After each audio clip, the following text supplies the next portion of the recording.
Channel को subscribe करें, video को लाइक करें और ज़्यादा से ज़्यादा शेयर करें। चलिए स्टार्ट करते हैं। देख लेते हैं ये जो हमारे घर की याद कविता है, इसको किसने लिखा है। जी हमारी जो घर की याद कविता है, घर की याद बहुत ही फेमस कविता है उस समय की। इसको लिखा गया है भवानी प्रसाद मिश्र जी ने लिखा है। क्या लिखा है इन्होंने? भवानी प्रसाद मिश्र द्वारा लिखी गई है। चलिए सबसे पहले हम देख लेते हैं भवानी प्रसाद मिश्र का जीवन परिचय। तो आप देख सकते हैं कि आपको दिख रहा होगा जन्म लिखा है सन 1913 में टिकरिया गांव, होशंगाबाद, मध्य प्रदेश। मतलब यह मध्य प्रदेश के थे, मध्य प्रदेश के निवासी होशंगाबाद। ठीक है। प्रमुख रचनाएं देख लीजिए, ये पेपर में पूछा जाता है, तो आप बताइए प्रमुख रचनाएं। सतपुड़ा का जंगल, सन्नाटा, गीत फरोश, चकित है दुख, बुनी हुई रस्सियाँ, खुशबू के शिखालेख, अनाम तुम आते हो और इंदना मम आदि। दोस्तों आप दो रचनाएं, कम से कम 4 रचनाएं तो आपको याद होनी चाहिए, जिसकी 2 अगर आ भी गई मान के चलिए तो 2 लिख सकते हैं बहुत ही अच्छी तरीके से। तो आप कर सकते हैं इसमें। सतपुड़ा के जंगल, सन्नाटा बहुत ही फेमस है, बुनी हुई रस्सियाँ। ठीक है। प्रमुख सम्मान आपको देख लिया जाए तो आपको साहित्य अकादमी मध्य प्रदेश शासन द्वारा शिखर सम्मान दिया गया है। दिल्ली प्रशासन का गालिब पुरस्कार एवं पद्मश्री से अलंकृत किया गया है। ठीक है। और अगर मृत्यु की बात करें तो आपका निधन 1985 सन में हुआ था। देख लीजिए। तो यहाँ पे लिखा है कि बहुत ही रचनावली से लिया गया, ये बहुत ही प्रसिद्ध है। आपको देखिए क्या लिखा है, बात लिखी है, जीवन की सच्चाई। कुछ लिख के 100, कुछ पढ़ के 100 तू, कुछ लिख के 100, कुछ पढ़ के 100 तू, जिस जगह जगह सवेरा उस जगह से बढ़ के 100 तू। क्या बात कही है। चलिए देख लेते हैं आगे साहित्य लेखन और साहित्य व्यक्तित्व का नाम भवानी प्रसाद मिश्र। साहित्य गांधीवाद से, यहाँ पे ये मायने है कि गांधी जी से प्रभावित थे, जिसके कारण आपको जेल भी जाना पड़ा था कई बार। गांधी जी से आप स्वतंत्रता के आंदोलनों के, स्वतंत्रता के बारे में आप लिख रहे थे कविताएं और चेतना का भाव जगा रहे थे। तो कविता के सहज भाव भवानी प्रसाद जिस किसी की विषय उठाते हैं घरेलू बना लेते हैं, अपना सा लगता है। आंगन का पौधा, शाम, दूरी, ये सब अपनी है। वो बिल्कुल सचेत भावना को जागृत कर रहे थे। ठीक है। और घर की याद कविता में मर्म का उद्घाटन। आप कोई पूछ सकता है घर की याद कविता में क्या हुआ, तो आप बोलना कि मर्म का उद्घाटन हुआ था। आप ये बता सकते हैं। ठीक है। और कविता जेल प्रवास के दौरान। अच्छा यहाँ पे ये बात रखी गई है, आपसे क्वेश्चन पूछेगा कि भवानी जी ने कविता घर की याद कहाँ पर लिखी, तो आप बताना कि जेल में। जेल के प्रवास, उस समय भवानी जी के कारण स्वतंत्रता आंदोलन चल रहा था, जिसके कारण आपको जेल भी जाना पड़ा था। तो उस समय यह है कि घर से दूर, घर की याद मतलब जेल में थे भवानी जी और घर की याद आ रही थी, तो माता पिता मेरे बारे में चिंता कर रहे थे, इस बात की याद आ रही थी, तो इस बारे में घर से कविता लिख रहे थे जेल में बैठकर घर के लिए। ठीक है। चलिए देख लेते हैं आगे हमारी कविता है ये। कविता का शीर्षक है घर की याद। मैं आपको जैसे बता चुका हूँ कि भवानी जी को घर की याद आ रही है। अब भवानी जी जेल में बैठे हैं, घर में उनके माता पिता भाई बहन सब हैं, तो वहाँ पर याद आ रही है। और उसी समय क्या हो रहा है, भवानी जी देखते हैं कि बहुत तेज़ पानी गिर रहा है। तो भवानी जी ने पानी के माध्यम से ये बताया कि जा पवन तू मेरे घर में ये बताना कि मैं यहाँ पर कैसा हूँ, सकुशल हूँ, मेरा संदेश पहुँचाना। चलिए देखते हैं तो क्या बोलते हैं। भवानी जी बोलते, पहली पंक्ति हम पढ़ते हैं। आज पानी गिर रहा है, बहुत पानी गिर रहा है, रात भर गिरता रहा है, प्राण मन घिरता रहा है। बहुत पानी गिर रहा है, घर नजर में तिर रहा है, घर की मुझसे दूर है जो, घर खुशी का पूर है जो। घर में 4 भाई, मायके में बहन आई बाप के घर, हाय रे परिताप के घर। घर में सब जुड़े हैं, सबकी इतना कब जुड़े हैं, 4 भाई 4 बहनें, भुजा भाई प्यार बहनें। वाह, बहुत ही अच्छे तरीके से यहाँ पर प्रस्तुत की गई कविता। तो चलिए हम यहाँ पर देख लेते हैं।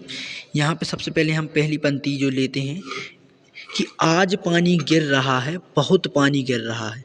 भवानी जी यहाँ पर जेल में बैठकर देख रहे हैं खिड़की से कि इतना पानी गिर रहा है, लग रहा है पूरा संसार बहा के ले जाएगा।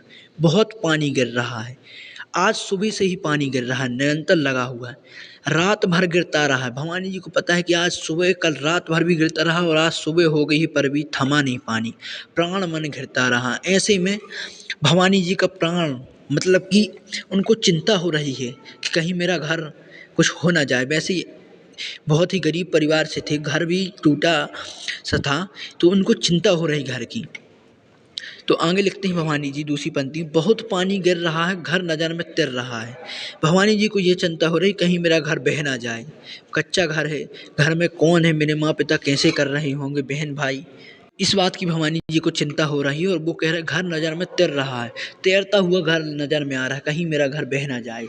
आगे लिखते हैं, घर की मुझसे दूर है जो, घर खुशी का पूर है जो। पर वो फिर एक बार फिर कहते हैं कि हाँ यार, घर मेरा मुझसे दूर है तो घर खुशी का पूर होगा, मतलब सही होंगे, सब सकुशल होंगे, मैं ये चिंता व्यर्थ ही कर रहा हूँ।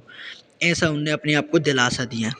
आगे क्या लिखते हैं, घर में चार भाई, मायके में बहनें आई। अब यहाँ पे ये भवानी जी ये बता रही हैं कि मेरे घर में चार भाई हैं, चार भाई मेरे घर में हैं। तो एक भाई तो यहाँ आ गया, उनका सबसे छोटा भाई है लाडला, भवानी जी सबसे छोटे भाई हैं। तो घर में चार आई, मायके में बहन आई। और वो भी ये बता रहे हैं कि सावन का महीना है, मतलब रक्षाबंधन का त्यौहार है, बहन अपने मायके में आई है। मायके में बहन की शादी हो गई भवानी जी की, तो वो अपने मायके लौट आई है। तो क्या कहते हैं, कहते हैं बहन आई बाप के घर, हाय रे परिताप के घर। अब वो यहाँ पर बता रहे हैं कि बहन अपने बाप के घर आई। जब भी हम नॉर्मली देखते हैं सब लोगों को कि अगर कोई बहन अपने घर आती है वापस लौट कर तो बहुत खुश होती है, लेकिन हाय रे परिताप के घर, जब वो आई होगी बहुत खुश होगी, लेकिन उसने जब पूछा होगा कि मेरा भवानी कहाँ है, मेरा भवानी कहाँ है, ये पूछा होगा, तो अगर उन्हें पता चला होगा कि ये जेल गया तो हाय रे, वो घर जो एक खुशी का पूर्ण था वो परिताप बन जाएगा, विलाप का घर बन जाएगा, मेरा छोटा भाई कहाँ गया, एक विलाप का घर बन जाएगा। आगे लिखते हैं कि घर में सब जुड़े हैं, सबकी इतना कब जुड़े हैं, ऐसा कौन सा दिन है जिससे घर नहीं जुड़े हैं, हर एक का पल जुड़ा है, सब अपने घर से जुड़े हुए, सबको अपने घर की याद आती है।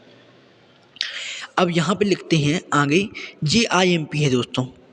आपसे ये पूछा जाता है कि भवानी जी के चार भाई चार बहनें, भुजा भाई प्यार बहनें। पहले तो ये पूछेगा कितने भाई कितनी बहनें थी, तो आप सिंपल लेना कि चार भाई चार बहनें, टोटल 8 थी। और भुजा भाई प्यार बहनें, यहाँ पर एक भवानी 9 बच्चे थे उनके, ठीक है, भवानी अलग है, चार भाई अलग हैं, मतलब 5 भाई और 4 बहनें। यहाँ पर भवानी जी लिख रहे हैं तो वो लिख रहे हैं चार भाई चार बहनें, भुजा भाई प्यार बहनें, प्यार बहनें हैं। अब ये पूछेगा आपसे कि भुजा क्या है, तो बोलेंगे भुजा भाई है और प्यार बहनें हैं, ये आपसे पूछता है। तो आगे देखते हैं, भुजा भाई प्यार बहनें, ये बहुत अच्छी तरीके से हमने आपका इसका समझाया। अब आगे देख लेते हैं, चलिए अब आगे क्या कहता है, तो आगे आपका कह रहा है, और माँ बिन पढ़ी मेरी, दुख में वह गड़ी मेरी, माँ की जिसकी गोद में से रख लिया तो दुख नहीं फिर। ये तो सब जानते हैं। यहाँ पर भवानी जी अपनी माँ के बारे में बता रहे हैं कि मेरी माँ बिन पढ़ी लिखी है, मतलब ज़्यादा पढ़ी नहीं है मेरी माँ, अनपढ़ है, ऐसा बोल रहे हैं प्रभु। पर दुख में वह गड़ी मेरी, पर सब जानती हैं कि क्या है, वो पढ़े लिखे से भी बहुत ऊपर है। माँ की जिसकी गोद में से रख लिया तो दुख नहीं फिर। अगर माँ की सिर में गोद रख लिया तो फिर कोई दुख नहीं है मुझे। उनको माँ की याद यहाँ पर बता रही हूँ। आगे लिखते हैं, माँ की जिसकी स्नेह धारा कहाँ यहाँ तक भी पसारा। वो कह रहे हैं कि मेरी माँ की स्नेह धारा का यहाँ भी मुझको ममता भाई लग रहा है, ऐसा नहीं लग रहा कि मैं अपनी माँ से दूर हूँ। और लिखना नहीं आता जो उसका पत्र पाता, और माँ को अगर लिखना आता तो वो मुझे ज़रूर पत्र लिखती, लेकिन क्या करें, माँ को लिखना नहीं आता तो मैं पत्र कैसे पाऊँ। आगे अपने पिताजी के बारे में लिखा है, पिता जिसकी जिनका बुढ़ापा एक क्षण भी नहीं व्यापा। यहाँ बता रहे हैं कि पिताजी का बुढ़ापा एक क्षण भी नहीं, वो बूढ़े हो गए हैं पर लगता है कि अभी भी जवान है, कोई काम ऐसा नहीं है जो नहीं कर सकते, जो अभी भी दौड़ जाएं, जो अभी भी खिलखिलाएं। यहाँ पर बता रहे हैं भवानी जी पिताजी के बारे में कि वो अभी भी बुढ़ापे में भी इतनी तेज़ दौड़ जाते हैं, खिलखिलाते चेहरे में रहते हैं, वो बहुत ही खुश तरीके से। लेकिन मौत के आगे न हिचके, शेर के आगे न बिचके।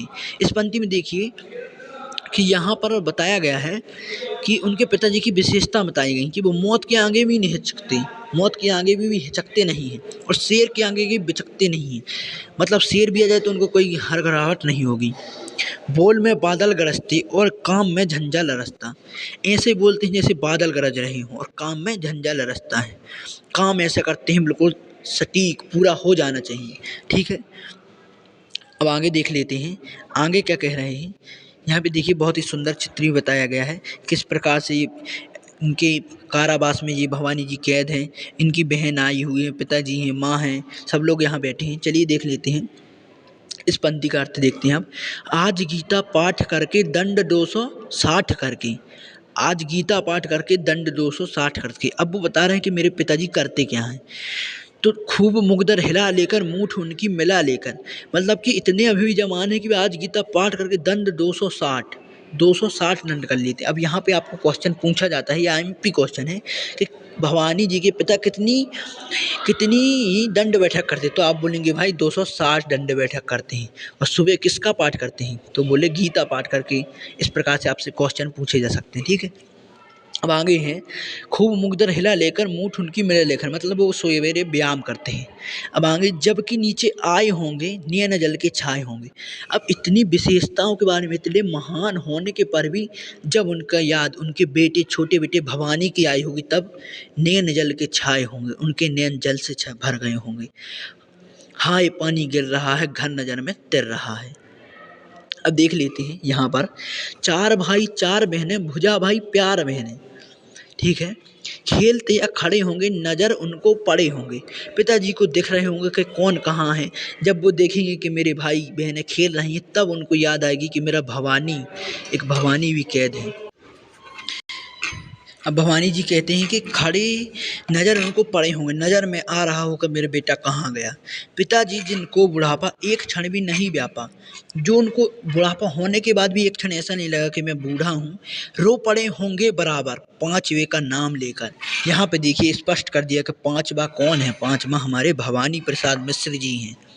तो बोल रहे हैं जिनको एक पल भी बुढ़ापा नहीं लगा, एक पल भी नहीं लगा कि मैं बूढ़ा हूँ, पर वो रो पड़े होंगे मेरा पांचवे का नाम लेकर। देखिए बहुत ही करुणामय यहाँ पर बताया गया है, बहुत ही प्रेम से बताया गया है कि किस प्रकार से भवानी जी की याद पूरे घर को है, उनकी चिंता। चलिए आगे देख लेते हैं।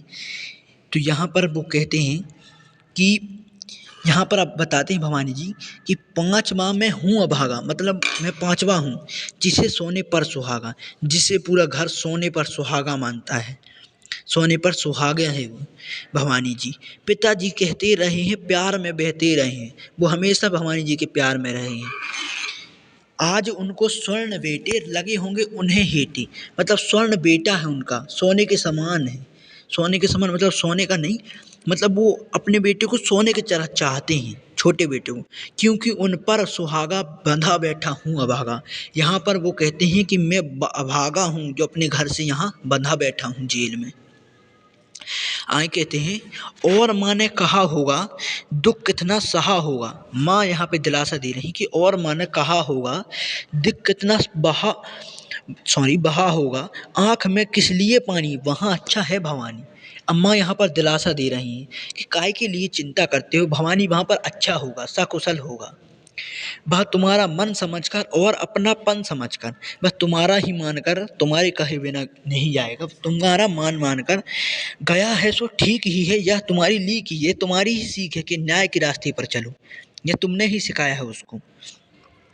पाँव जो पीछे हटाता कोख को मेरी ले जाता। अभी वह वहाँ जेल में है तो ठीक है, पर अगर वो पीछे पाँव हटाता लड़ने से बुराई के तो वो कोख की मेरी ले जाता, मेरी लज्जा कर देती। इस तरह हो न कच्चे रो पड़ेंगे और बच्चे, तुम तो बूढ़े हो इस घर के, इस प्रकार अगर तुम ही कच्चे होगे तो रो पड़ेंगे और बच्चे, जो ये लोग हैं इनका क्या होगा। यहाँ पर भवानी जी की माँ उनके पिताजी को समझा रही है। अब बोलते पिताजी ने कहा होगा हाय कितना सहा होगा, कहाँ मैं रोता कहाँ हूँ धीर में खोता कहाँ हूँ। भवानी जी कह रहे हैं कि पिताजी ने शायद ऐसा कहा होगा कि हाय भवानी में तेरा कितना सहा होगा। तो भवानी जी कहते हैं कि हे पानी मेरे पिताजी से बताना कहाँ मैं रोता कहाँ हूँ, रोता नहीं हूँ मैं, धीर में खोता कहाँ हूँ, धीर नहीं खो रहा हूँ मैं। हे सजीले हरे सावन हे कि मेरे पुण्य पावन, तुम बरस लो बे न बरस पाँच वे को बे न तरस। ये बहुत ही करुणामय तरीके से बताया है कि तुम बरस लो, हे सावन तुम्हें जितना करना है उतना बरस लो, रात बरस लो दिन बरस लो, पर वो ना बरसे। मतलब उनके आंखों में आंसू नहीं आने चाहिए, मेरे घर वालों की 5 को वो तरसने नहीं चाहिए, 5 की याद नहीं आनी चाहिए। वो एक स्वतंत्रता के लिए काम किया है। आप देख सकते हैं किस प्रकार से करुणामय वहाँ पर माहौल बचते हैं। पहले क्या प्रकार था, पूरी स्वतंत्रता के पहले यहाँ भवानी जी ने उतारा है कि किस प्रकार से घर की याद उन्हें आ रही है। मैं मज़े में हूँ सही है, घर नहीं है बस यही है, बाकी सब ठीक है, खाता हूँ पीता हूँ, बस यही दिक्कत यहाँ पर है कि घर नहीं है, किंतु यह बस बड़ा बस है, इसी बस से सब रस है। यहाँ पे देखिए बहुत ही पंक्ति का प्रयोग किया गया है अनुप्रास अलंकार का कि यहाँ बस बड़ा बस है, इसी बस से सब रस है। बड़ा तो यही है कि मेरा घर नहीं है, सबसे बड़ी समस्या यही है, बाकी तो सब ठीक है। किंतु उनसे यह ना कहना, उन्हें देते धीर नहना, उन्हें कहना लिख रहा हूँ, उन्हें कहना पढ़ रहा हूँ। सावन से भवानी जी कहते हैं कि उन्हें यह नहीं बताना कि मैं किस प्रकार हूँ, उनसे कहना बढ़िया पढ़ रहा हूँ, बढ़िया लिख रहा हूँ, अपने काम में लगा हूँ, काम करता हूँ कि कहना, नाम करता हूँ कि कहना, चाहते हैं लोग कहना मत करो कुछ शोक कहना। भवानी जी कहते हैं कि काम करता हूँ कि कहना, काम कर रहा हूँ, नाम करता हूँ कि कहना, अपना नाम कर रहा हूँ, चाहते हैं लोग कहना मत करो कुछ शोक कहना, मेरे माता पिता से कहना कुछ शोक मत करो, मैं जल्दी ही लौट के आऊँगा। चलिए बहुत आगे देख लेते हैं हम लास्ट हमारी जो हमारी कविता है। और कहना मस्त हूँ मैं, कातने में व्यस्त हूँ मैं। कातना मतलब जो एक प्रकार से चरखा होता है गांधी जी के, क्योंकि प्रेरणा से आपको पहले ही बताया गया था, प्रेरणा से प्रभावित है। तो कातने में व्यस्त हूँ, भजन 70 शेर मेरा और भोजन ढेर में, ढेर भेजन है मेरे को, कोई चिंता नहीं है। कूदता हूँ खेलता हूँ, दुख डटके ठेलता हूँ, डटके ठेल रहे हैं, मतलब कि दुख को आने नहीं दे रहे हैं अपने अंदर, बिल्कुल दूरी से ना ही कर रहे हैं। और कहना मस्त हूँ, यूँ ना कहना अस्त हूँ मैं। और कहना मस्त हूँ, अच्छे से हूँ, पर ये ना कह देना कि थोड़ी घर की याद आ रही है, अस्त हूँ, ये नहीं कहना है। तुमको सावन को बता रहे हैं कि क्या कहना है क्या नहीं कहना है। हाय रे ऐसा न कहना है कि वैसा न कहना, कहना देना जागता हूँ आदमी से भागता हूँ। ये यहाँ पर लिख के बताया भवानी जी ने कि किस प्रकार से वो है। अब ये यहाँ पर तो एक झूठी दिलासा बता रहे थे उनको कि ये कह देना, पर अब वो बताने किस प्रकार से है।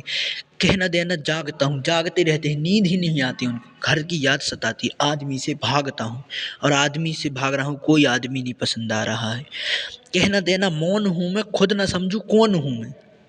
देख ना कुछ बक न देना, उन्हें कोई शक न देना। हे सावन तुम ऐसा कुछ कह ना देना कि उन्हें शक हो जाए, जो मैंने बताया वो अच्छी अच्छी बातें आप बता के आ जाना। हे सावन ऐसा बता रहे हैं भवानी जी, सावन से ऐसी बात कर रहे हैं। हे सजीले हरे सावन, हे कि मेरे पुण्य पावन, तुम बरस लो बे न बरसे, तुम बरस लो बे न बरसे, 5 को बे न तरसे। बहुत ही प्यारे तरीके से भवानी जी ने ये कविता सुनाई है, बहुत ही अच्छी तरीके से। अब मैं आपको यहाँ पर IMP क्वेश्चन बता दे रहा हूँ, ठीक है, जो आपका पानी प्राण रात भर गिरता रहा है, पहला क्वेश्चन, दूसरा क्वेश्चन देख लीजिए, और तीसरा क्वेश्चन, ये 1 2 3 IMP क्वेश्चन है। और आगे देख लीजिए, आगे आपको ये आप पढ़ लीजिएगा, इनसे आपके शब्द छवि इनमें से आपके ऑब्जेक्टिव बन जाते हैं। नज़र में तैर रहा है का मतलब आंखों में तैर रहा है। पूर है जो वह घर का जो परिपूर्ण है, यानी खुशियों से भरा पूर है। परिताप अत्यधिक दुख, नवनीत मक्खन, हेटे गौण ही लीक परंपरा। इस प्रकार से मैंने आपको ये बताई है कविता पढ़ के घर की याद। ठीक है, मिलते हैं अगली वीडियो में। तो चैनल को सब्सक्राइब करें, वीडियो को लाइक करें और ज़्यादा से ज़्यादा शेयर करें। Thank you for watching.